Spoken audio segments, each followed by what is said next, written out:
policeman crosses all boundaries by brutally assaulting a little black girl right in front of her mother. But no one expected Dwayne Johnson to step in and fight back hard. What happens next becomes a turning point that changes everything.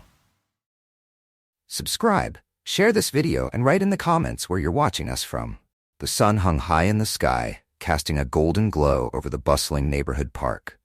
Laughter rang out as children raced from one end of the playground to the other, their joyful cries blending with the rhythmic creak of swings and the soft rustling of leaves. 7-year-old Ava was in the heart of it all, her braids bouncing as she giggled and ran across the wood-chip-covered ground. She stopped only to climb the monkey bars, her small hands gripping tightly as she called out to her mother, seated on a nearby bench. Laura watched her daughter with a soft smile, her hands loosely clutching the paperback novel that now lay forgotten in her lap. She was a woman who carried the weight of life gracefully, her warm brown eyes reflecting years of quiet resilience. She scanned the playground, taking in the carefree energy of children lost in their world of games, the gentle hum of parents chatting nearby. It was a rare moment of peace, one she cherished deeply. The serenity was shattered when a figure appeared at the edge of the park. A white police officer, dressed in a crisp uniform, surveyed the scene with a rigid expression. His presence was not entirely unusual. Officers occasionally patrolled the area, but something about the way he moved, deliberate and searching, sent a shiver through Laura.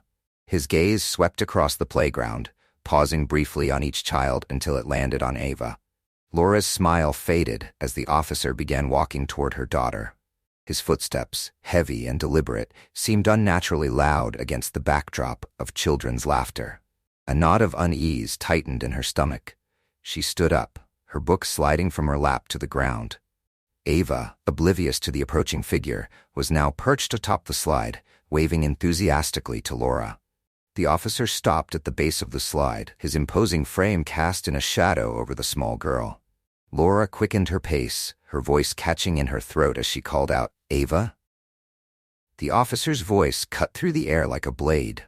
"What are you doing here? You don't belong here." His tone was sharp, devoid of the warmth one might expect in a place filled with children. He reached up and grabbed Ava's arm, his grip firm and unyielding. Ava's laughter turned to a startled cry. She wriggled against his hold, her small voice trembling as she called for her mother.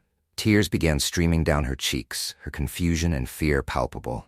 Laura reached them within seconds, her heart pounding in her chest. "What are you doing?" "Let her go." Her voice was steady, despite the panic rising within her. Instead, he turned to Laura, his gaze cold. "Ma'am, step back. This is official business." Laura's hands balled into fists at her sides. "She's my daughter. You have no right to touch her like this." She stepped closer, her voice growing louder, drawing the attention of nearby parents and children. The playground's lively atmosphere had begun to shift. The once joyful noise now tinged with confusion and concern. The officer's expression hardened. "Ma'am, I need you to step back now." Laura refused to move. She reached for Ava's free arm, but the officer's other hand pushed her away with surprising force. She stumbled but caught herself, her eyes blazing with anger and fear. Ava's cries grew louder, her small body trembling under the weight of the confrontation. The tension in the air was suffocating, each passing second feeling like an eternity.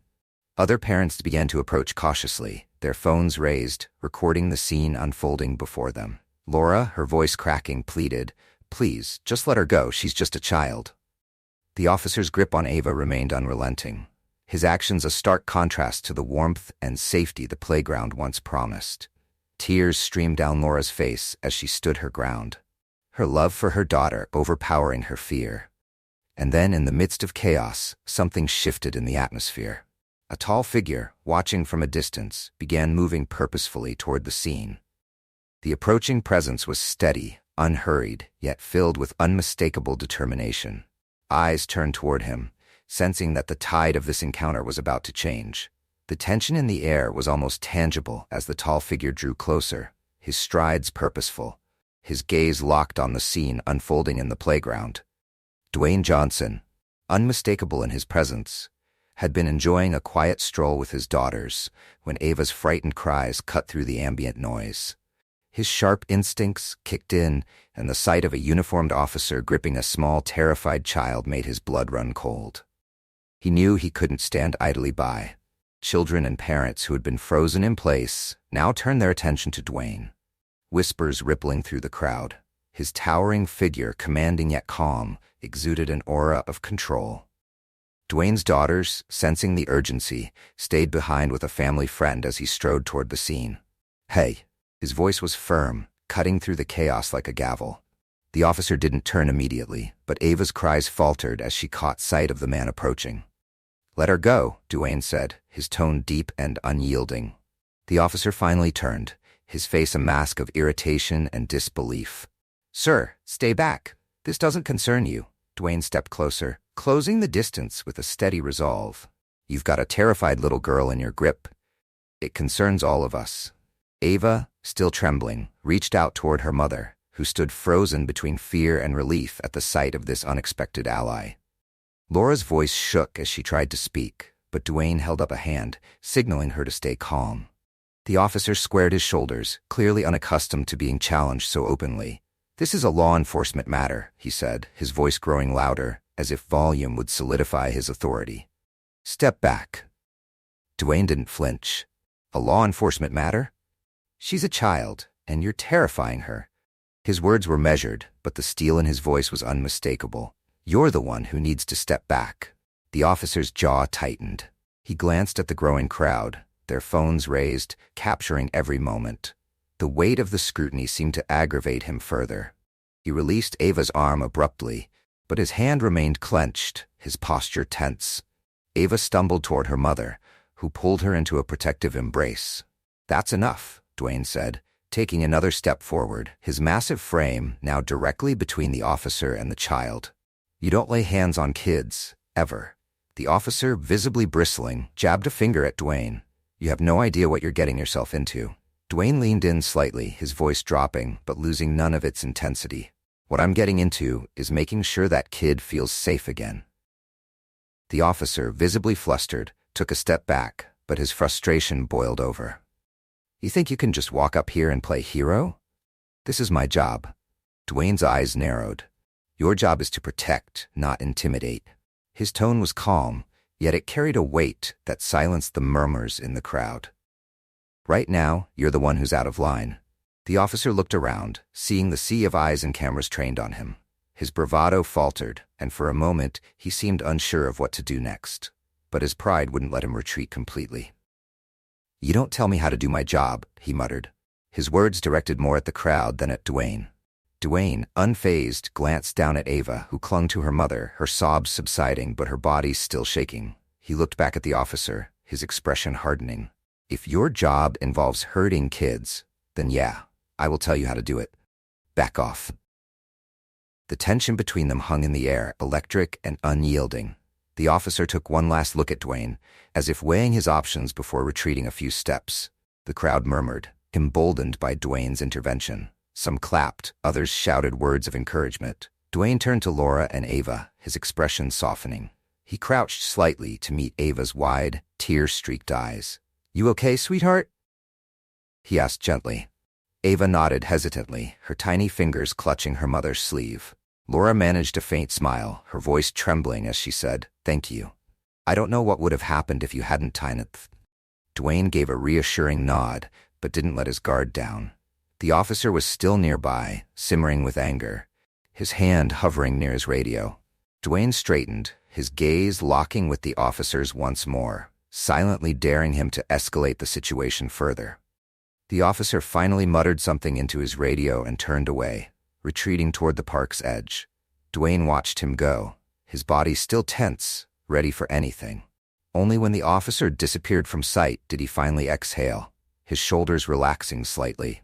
The crowd began to disperse, some offering words of gratitude as they passed Dwayne. He gave them polite nods but stayed focused on Laura and Ava. "You two okay to get home?" he asked, his tone gentle but concerned. Laura nodded, her voice firmer now. "We'll be fine, thanks to you." Dwayne glanced at the lingering onlookers, his jaw tightening. "I don't think this is over yet," he said, his voice low. "Stay safe, and if anything else happens," he pulled out his phone, quickly exchanging numbers with Laura. "Call me," Laura hesitated for a moment, then nodded. We will. Dwayne gave Ava one last reassuring smile before stepping back. The tension in the air began to dissipate, but the weight of what had just happened lingered heavily in the hearts of everyone who had witnessed it. As Dwayne walked back toward his own family, he couldn't shake the feeling that this was just the beginning. The sun that had once bathed the park in warm golden light seemed dimmer now, shrouded by the heavy tension that refused to dissipate. Dwayne remained in the park, his eyes scanning the playground, ensuring the officer was truly gone. But as he turned to leave, a sharp, commanding voice stopped him in his tracks. You think you can just walk away? The officer had returned, his face flushed with anger and frustration. His movements were erratic, his hand still dangerously close to the holster at his side. Dwayne turned slowly, his expression unreadable. He locked eyes with the officer, his stance firm but calm. I thought you'd had enough, he said, his voice steady. You really want to do this here with all these people watching? The officer took a step closer, ignoring the murmurs of the crowd that had begun to gather again. His gaze darted around briefly, but his pride pushed him forward. You don't get to play the hero and walk away like nothing happened. You don't know the full story. Dwayne tilted his head slightly, his eyes narrowing. I know enough. You grabbed a kid, scared her, hurt her. That's the only story that matters. The officer's lips curled into a snarl. She was acting suspicious. I was doing my job, suspicious. Dwayne's voice rose slightly, his disbelief evident. She's 7 years old. She was playing on a slide. What exactly looks suspicious to you? The officer hesitated, his jaw tightening as he struggled to find a response. The silence spoke volumes, and the crowd began to murmur louder. Dwayne took a step forward. Closing the distance between them, his presence is unyielding as a mountain. You see a kid having fun, and you decide she doesn't belong? That's not doing your job, that's abuse of power, and you know it. The officer's face turned red, his anger bubbling to the surface. He reached out suddenly, grabbing Dwayne's shoulder in an attempt to push him back. The movement was quick, aggressive, but Dwayne was faster. His hand shot up, gripping the officer's wrist with a strength that stopped him cold. Don't, Dwayne said firmly, his voice dropping to a low rumble. The officer tried to yank his hand free, but Dwayne didn't let go immediately. Instead, he leaned in slightly, his eyes piercing. You've already crossed too many lines. Don't make it worse. The officer finally pulled back, his steps unsteady as he regained his balance. His fury was palpable, but so was the doubt creeping into his expression. The crowd had grown larger now, their phones raised, documenting every second. The officer's gaze flickered nervously toward them, the realization of his actions sinking in. You think you're untouchable because people know your name. He spat, his words laced with bitterness. You're not above the law. Dwayne crossed his arms, his demeanor calm but resolute. Neither are you, and right now everyone here sees who's breaking it. The officer clenched his fists, his breathing heavy. He looked around, the weight of dozens of eyes pressing down on him. The confrontation had turned into a spectacle, one he could no longer control. The anger in his face began to waver, replaced by something closer to fear. Dwayne took a step back, giving the officer space to retreat. Walk away, he said, his voice soft but commanding. It's over. For a moment it seemed the officer would refuse, that his pride would force him to escalate further. But then, the sound of distant sirens cut through the air, growing louder with each passing second. His face twisted into a grimace as he turned sharply, striding toward the edge of the park without another word. The crowd erupted into murmurs as the tension broke, people exchanging glances and comments about what they had just witnessed. Dwayne stayed rooted in place, watching until the officer disappeared from sight. Only then did he exhale, his shoulders relaxing slightly. Nearby, Laura and Ava remained close, the little girl clutching her mother's hand tightly. Laura approached cautiously, her eyes filled with gratitude and lingering fear. Thank you, she said softly, her voice barely audible over the chatter of the crowd. Dwayne turned to her, his expression softening. You don't have to thank me. I'm just glad she's safe. Laura nodded, pulling Ava closer. The girl buried her face in her mother's side, her small frame trembling. She's still scared, Laura said, her voice breaking. I don't know how to make her feel safe again. Dwayne crouched to Ava's level, his large hand resting gently on her shoulder. "Hey, kiddo," he said, his tone warm and reassuring. "You're the bravest person here, you know that? What happened wasn't right, but you didn't do anything wrong. Don't let anyone make you feel like you don't belong." Ava peeked up at him, her eyes wide and watery. "Promise?" she whispered. Dwayne smiled, his expression earnest. "Promise." The sirens grew louder, signaling the arrival of additional police. Dwayne straightened, his expression hardening once more. "This isn't over," he said quietly to Laura. "But you're not alone in this." Laura nodded, her eyes glistening with emotion. "Thank you," she repeated, her voice stronger this time. As the first police car pulled up, Dwayne stood tall, ready to face whatever came next. The fight wasn't over, but he was prepared to see it through. For Ava. For Laura. For Ava. And for every person who had ever felt powerless in the face of injustice. The sirens wailed louder as two police cruisers pulled up to the edge of the park. Officers stepped out, their faces a mix of confusion and caution as they took in the scene. The crowd had thinned slightly, but those who remained held their phones high, recording every moment. Dwayne stood near the playground, his massive frame unshaken, while Laura clutched Ava protectively at her side. The officer who had instigated the conflict was pacing near the edge of the park, his face flushed with anger and frustration. He approached the arriving officers, gesturing wildly as he tried to explain his version of events. Dwayne kept his eyes on him, his instincts sharp, ready for any sudden moves. The first officer from the new group, a woman with a calm demeanor and sharp eyes, approached Dwayne. Her badge glinted in the fading sunlight as she stopped a few feet away. "Sir, can you tell me what happened here?" Dwayne nodded, his voice steady. "That officer," he said, nodding toward the man now animatedly explaining himself to another officer, "grabbed a child without cause. He scared her, hurt her, and wouldn't let her go. I stepped in to stop him." The female officer's expression didn't change, but she took a quick glance toward Laura and Ava, who were standing nearby. "Ma'am," she said gently, addressing Laura, "is this true?" Laura stepped forward, her voice trembling but firm. "Yes, my daughter was just playing on the slide. He came over, said she didn't belong here, and grabbed her. She was terrified. He wouldn't let her go, even when I tried to intervene." The officer's jaw tightened slightly as she nodded. "Thank you," she said, her voice calm but serious. "Please, stay here while we sort this out." She turned to the other officers, motioning for them to join her. Dwayne remained where he was, his arms crossed as he watched the group gather near the officer who had caused the scene. Their voices were low but tense, and the instigating officer was growing increasingly agitated. "I was doing my job," he snapped, his voice carrying over to where Dwayne and Laura stood. "That man has no right to interfere." The female officer raised a hand, silencing him. "We'll handle this, Officer Price. Please step aside for a moment." But Price wasn't done. He pointed directly at Dwayne, his face contorted with anger. "He assaulted me. He pushed me back and threatened me."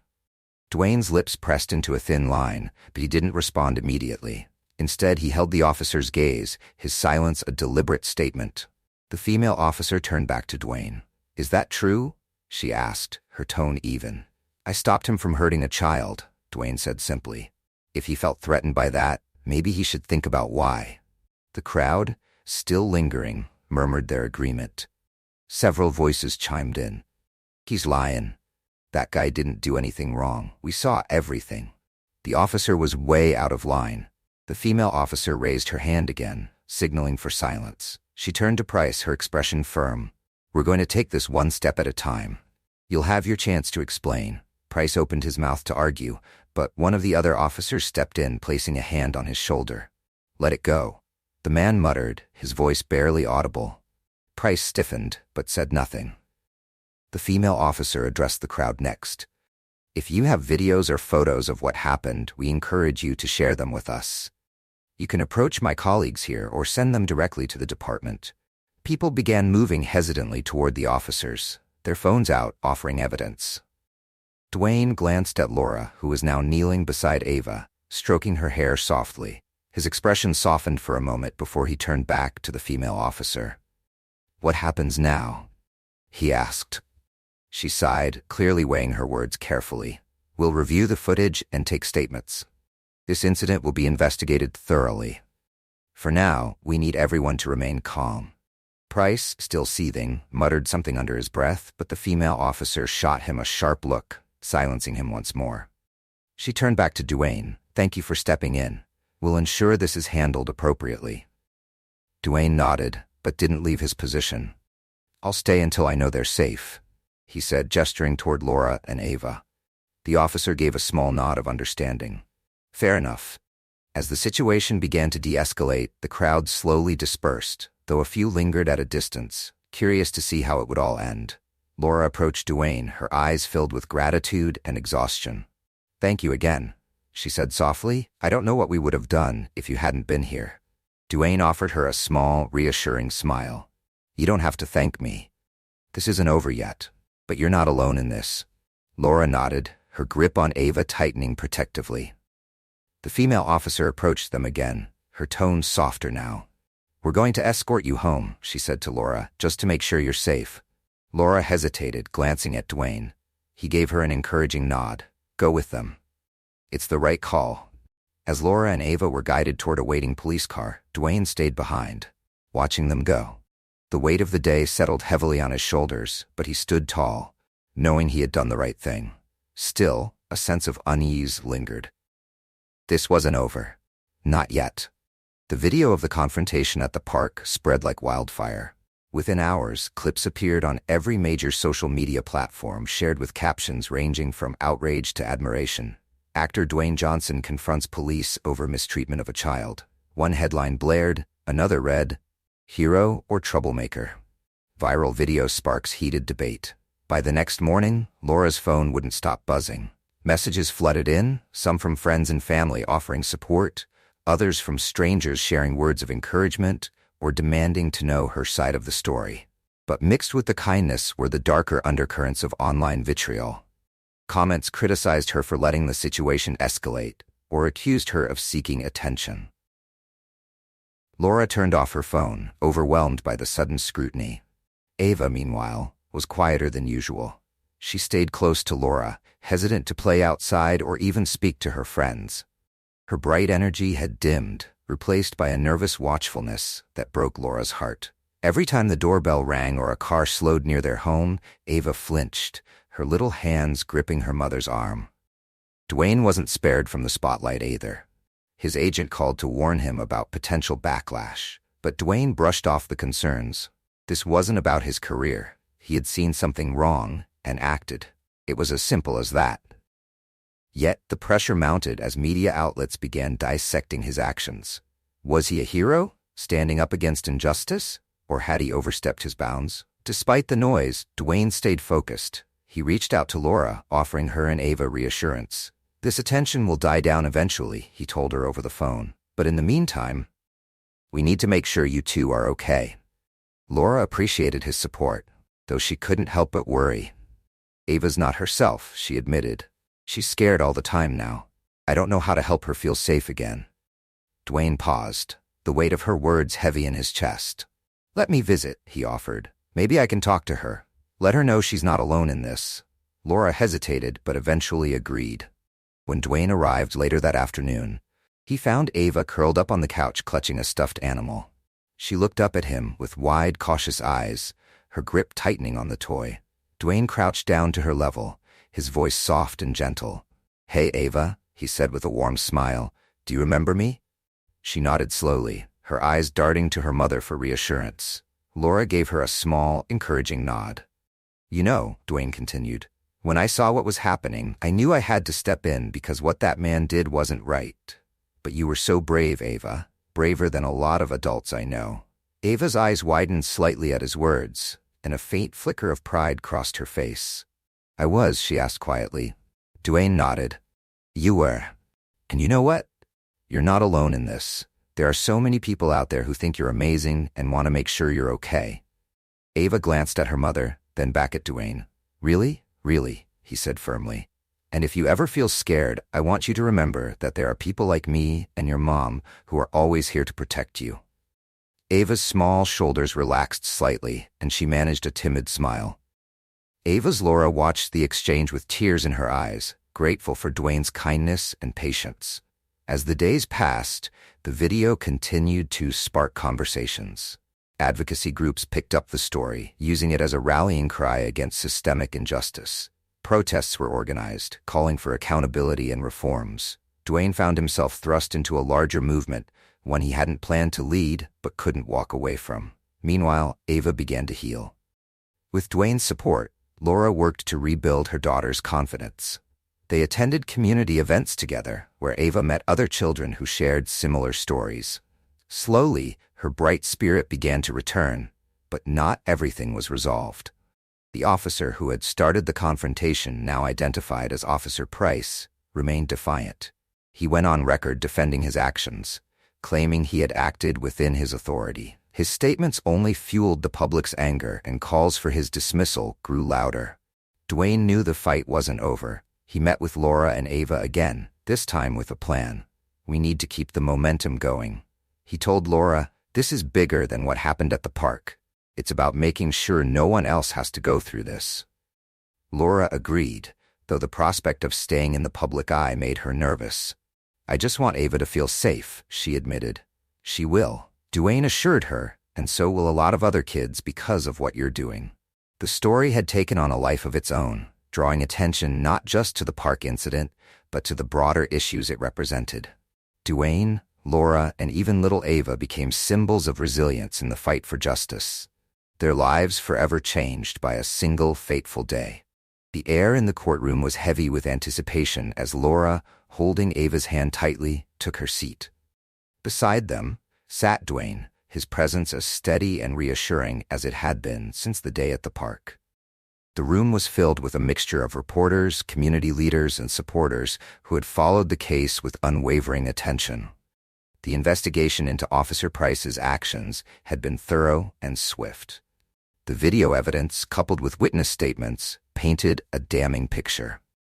Price's repeated claims of just doing his job crumbled under the scrutiny of his actions, and today marked the culmination of weeks of public outrage and legal proceedings.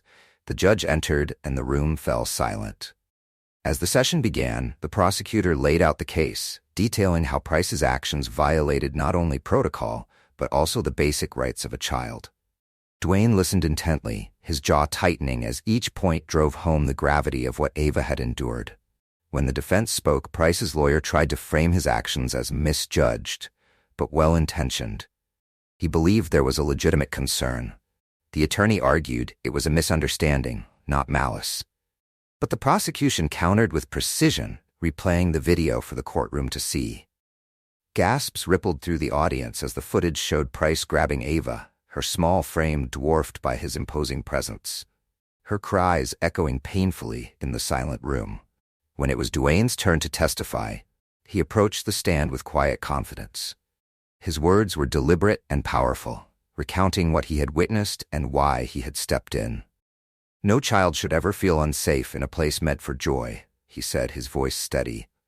"What I saw that day wasn't about protecting anyone. It was about power, and it was wrong."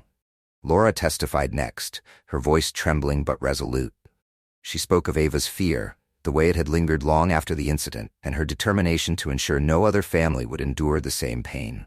Ava, too young to take the stand, watched quietly, her small hand never leaving her mother's. When the judge finally delivered the verdict, the tension in the room was palpable. Officer Price was found guilty of misconduct and dismissed from his position.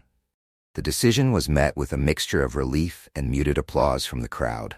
While it wouldn't erase what had happened, it was a step toward accountability, a moment of justice in a world that often felt unjust.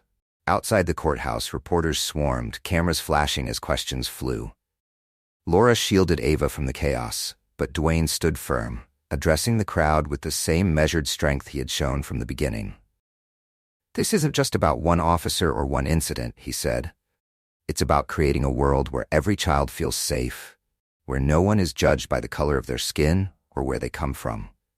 This is a victory, but the fight doesn't end here." The words resonated, spreading quickly across news outlets and social media. Dwayne's unwavering stance had made him a symbol of courage and justice, but for him it wasn't about the spotlight. It was about Ava, Laura, and every person who had ever felt powerless. In the weeks that followed, life began to settle into a new rhythm for Laura and Ava. The outpouring of support from their community was overwhelming. Local organizations rallied to provide resources, counseling, and safe spaces for families who had experienced similar struggles. Ava slowly but surely began to reclaim her childhood. She laughed more, played outside again, and even started to share her story with other children, finding strength in her voice. Dwayne stayed connected, visiting often, and ensuring Laura and Ava had everything they needed. On one visit, he brought Ava a small, engraved bracelet that read, "Available now, you are brave." She wore it every day, a reminder of the strength she had discovered within herself. One afternoon, as they sat in Laura's living room, Ava climbed onto Dwayne's lap, her face thoughtful. "You said I'm brave," she said softly, "but I was scared." Dwayne smiled, his large hand gently patting her back. "Being brave doesn't mean you're not scared," he said. "It means you face your fear and keep going." And that's exactly what you did. Ava smiled, her small arms wrapping around his neck in a hug. Laura watched the exchange, her heart full of gratitude. In the midst of chaos, they had found something unshakable. Months later, the ripples of that day at the park were still felt. The local police department implemented new training programs focused on community relations and de-escalation tactics. Advocacy groups gained momentum, pushing for broader reforms. And while Dwayne returned to his life and career, Dwayne returned warned. He carried the lessons of that day with him, determined to use his platform to amplify the voices of those who couldn't always speak for themselves. For Laura and Ava, life moved forward. There were challenges, but they faced them with the knowledge that they were not alone. They had found strength in each other, and in the support of those who stood by them. And as Ava ran across the playground one sunny afternoon, her laughter ringing out once more, Laura knew they had won something more precious than justice. They had reclaimed their joy. The months following the courtroom victory brought both challenges and opportunities for Laura and Ava. The legal battle had ended, but its effects lingered in the corners of their daily lives. Ava still hesitated sometimes when entering a new space, glancing over her shoulder as if expecting a shadow to loom. Laura worked hard to rebuild her daughter's sense of safety while navigating her own journey of healing. Their small home, once a haven of quiet routine, now buzzed with the energy of change. Supporters had rallied around them, offering more than just words. There were scholarships for Ava's education, community programs for families, and even a mural painted at the park where the incident occurred, depicting children of all backgrounds playing together under a banner reading, "This space is for everyone." Laura returned to her job as a teacher, finding renewed purpose in her work. She brought her experience into her classroom, encouraging her students to speak up for themselves and others. Her voice carried a weight it hadn't before, one tempered by resilience and clarity. She found herself stepping into a leadership role in her community, joining advocacy groups and speaking at local events about the importance of justice and inclusion. Ava, too, began to thrive in ways Laura had not. At first, the little girl had been hesitant to talk about what happened, but over time, she found confidence in sharing her story. Her classmates listened intently as she described the day she was afraid and how people had stood up for her. It wasn't long before Ava became known as a quiet but powerful advocate among her peers. One afternoon, Ava came home with a flyer in her backpack. It was for a youth leadership program focused on teaching children about standing up for what's right. "Can I do this, Mom?" she asked, her eyes bright with enthusiasm. Laura smiled, her heart swelling with pride. "Of course you can," she said. "I think you'd be amazing." Meanwhile, Dwayne stayed involved in their lives, though his presence was less frequent as his professional obligations resumed. He continued to check in, sending occasional messages or dropping by unannounced to spend time with Ava. On one such visit, he brought her a notebook. Its cover was simple, but inside, the pages were filled with inspirational quotes and blank spaces for Ava to write her thoughts. "This is for your big ideas," he told her, watching as she flipped through the pages. "You've got a lot to say, and the world needs to hear it." Ava grinned, hugging the notebook to her chest. "I'm going to write everything," she said with determination. As the seasons changed, so did their lives. The park became a regular spot for Laura and Ava again, a place of laughter and connection rather than fear. Ava often ran to the swings, her face glowing with the freedom of childhood restored. Laura, watching her daughter, felt a deep sense of gratitude, not just for Dwayne's intervention that day, but for the countless strangers who had stood behind them in solidarity. And then, one autumn evening, an unexpected knock came at their door. Laura opened it to find a familiar face, Officer Price. He stood awkwardly on the porch, his posture stiff but his face sincere. Laura's breath caught, her instincts screaming to protect Ava, who was playing in the next room. But something in Price's demeanor gave her pause. "I'm not here to cause trouble," he said quickly, as if sensing her hesitation. I wanted to apologize." Laura stared at him, her mind racing. She hadn't expected this. She'd imagined him fading into the background after the trial, never to cross their path again. Yet here he was, looking genuinely remorseful. "I've been thinking a lot about what happened," he continued. "About what I did. I was wrong. There's no excuse for how I treated Ava. Or you." Laura crossed her arms, her voice steady despite the emotions roiling inside her. "Why now?" she asked. "Why come here?" Price shifted uncomfortably. "Because it's the right thing to do." He said, "I've started working with the community outreach program. They've helped me see things differently. Things I was blind to before. I know an apology won't undo the harm I caused, but I wanted you to hear it from me." Laura studied him for a long moment. His words seemed genuine, but trust wasn't easily rebuilt. Still, she nodded, her voice measured. "Ava's been through enough," she said.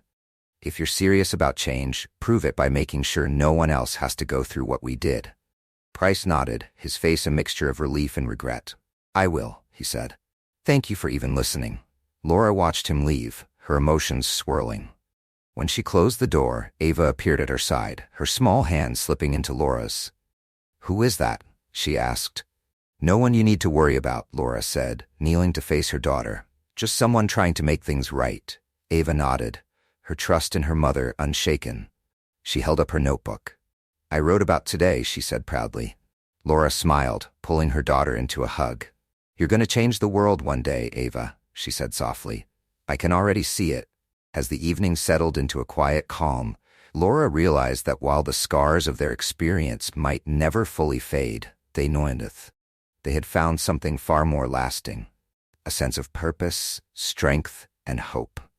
Their story was no longer just about what had been taken from them. It was about what they had gained and what they would build together. Thank you for watching. If this story resonated with you, subscribe to the channel for more thought-provoking stories. Share this video with someone who needs to see it, and explore our other videos to dive deeper into topics that matter. Your support helps us continue creating impactful content.